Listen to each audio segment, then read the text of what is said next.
Nahal in his eye. Ought to use it.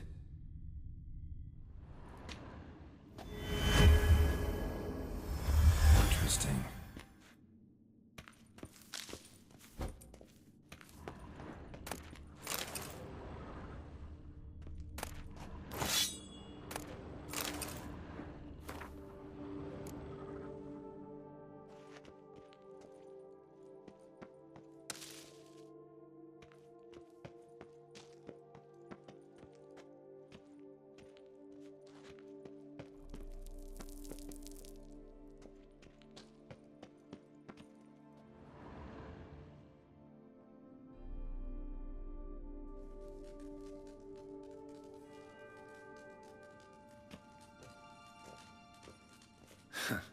Agreed to meet a vampire at a cemetery. How much more cliché can you get? Nothing comes readily to mind, though we did not meet so I could prove how very original I am. True enough. Need to find your friend. I'm hoping you'll agree to help. I shall do whatever's in my power. Yet what you want or even need must matter little. What matters is what Dettlaff wants. If he does not wish to be found, you will not find him. Ever. End of story. Come on. Gotta be some way.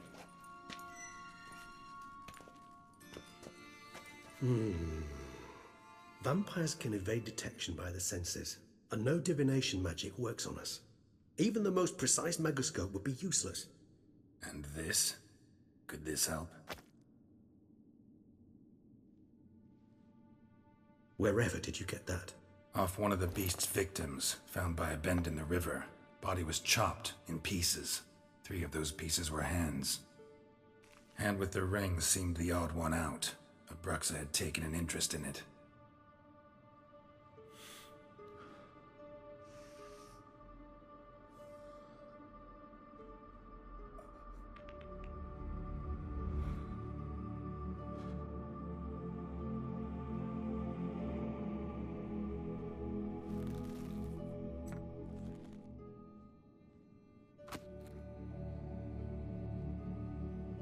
It's Dettlaff's hand, without a doubt. It will do splendidly.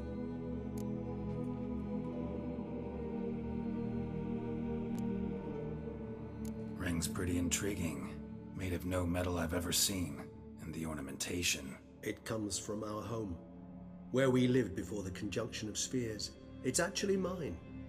I received it from a dear old friend. You might call him a humanist. He saw us vampires as guests here, guests who owe their hosts, meaning you humans and the elder races, respect. Respect? Meaning not to treat us like cattle to be slaughtered for food? Precisely. And the reason why I in turn gave it to Dettlaff. To remind him of the ideals my old friend championed.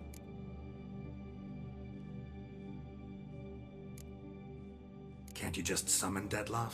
You're both higher vampires, there's gotta be a way. If I'm to be entirely candid, there is indeed one. But believe me, we will be better off never availing ourselves of it. It is a last resort.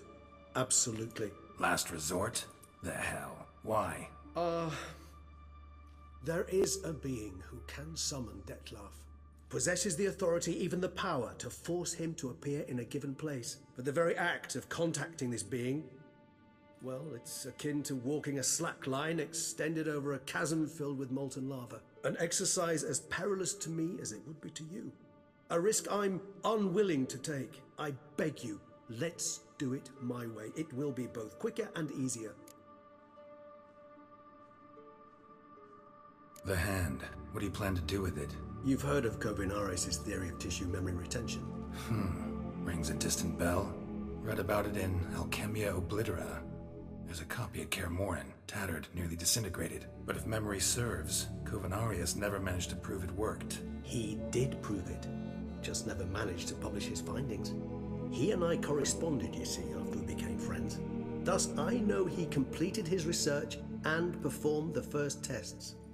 It's complicated, so without delving into details, it is possible to use any piece of tissue to reconstruct what a whole body experienced. How's it work? We need any special equipment? We must brew a decoction which Kovinaris gave a rather poetic name, resonance. Once imbibed, it sends one into a trance similar to that induced by narcotics. This triggers visions of events linked to strong emotions experienced by the tissue's owner. Picture it as dreaming a fragment of someone's life. Any chance we might see what Dettlaff was doing just before he lost his hand? Indeed. Though I also hope Resonance will reveal the location of Dettlaff's hideout. Covenarius spent half his life proving his theory. Wild guess. Making a dose of resonance won't be easy. You guessed correctly. In addition to Dettlaff's tissue, we shall need a powerful occipital lobe stimulant. Effectively a poison, to make one susceptible to visions. Well, got a few ingredients to choose from. Unfortunately, all are pretty rare. There's Mamoon glands, but closest ones I know of are in Vizima. A spotted white saliva would also serve, but they were culled to extinction over a century ago. Could go with a kobold's eyes, but the creatures are sentient. Rather not gouge one's eyes out.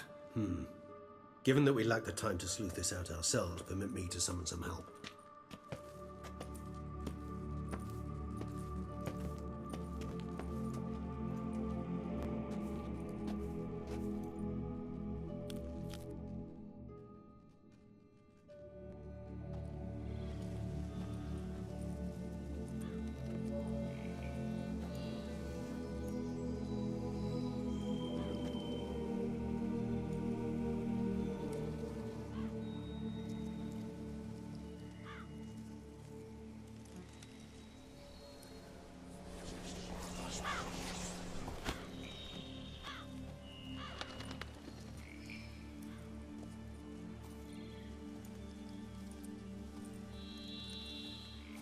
What was that?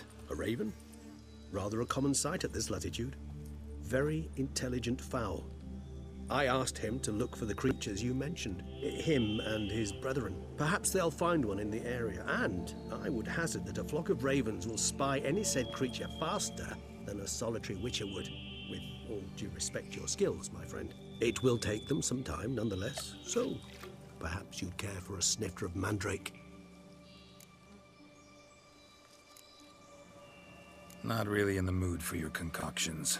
Especially given how they make you say things you'd rather keep to yourself. Remember that aspect very well. Geralt of Rivia, do I detect a guilty conscience? Word is, only those ashamed of the truth seek to conceal it. Not about to fall for that. Forget it. Need a nap, and that's how I'm gonna use this time.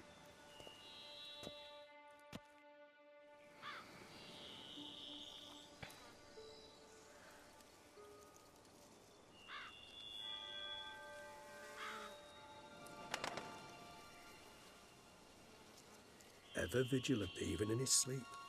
Quite vampire-like, in fact. Are you absolutely certain they don't administer a few of our genes during the trial of the grasses?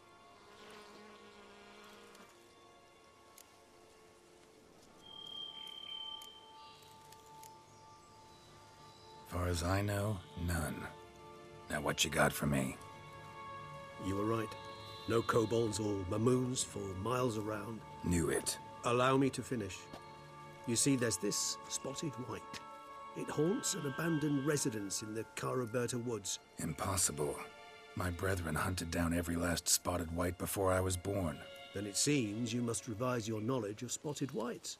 For somehow this one managed to survive your brethren's onslaught.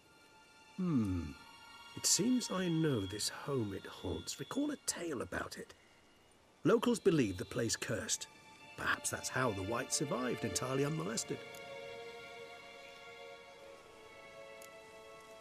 Whites rarely appear in the woods, even less likely to find them in abandoned human homes.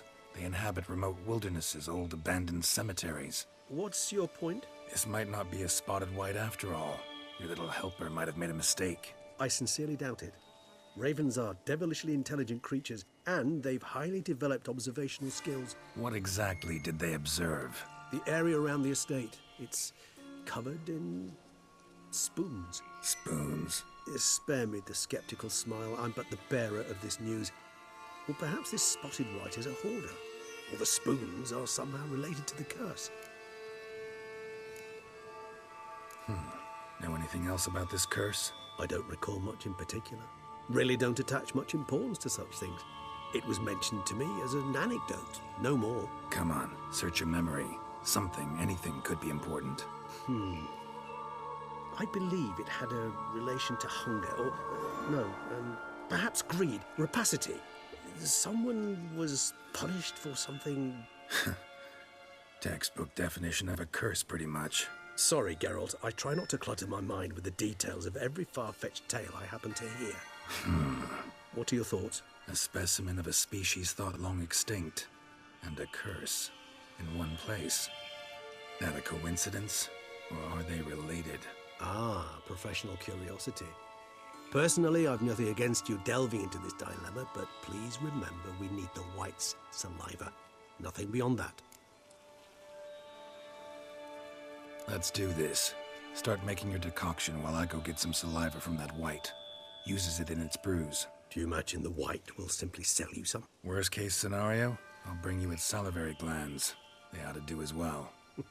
For a moment there, I imagined you asking the White to spit into a vial. Quite amusing as a thought, but the salivary glands will do fine indeed. So, see you later. Yes, till later. I shall start by perusing some tomes. Tomes? Thought you were gonna make this decoction. We require one last ingredient. Alas, obtaining it could prove a trifle toilsome. Thus, I hope to identify a suitable alternative. All right. Good luck. And to you, my friend.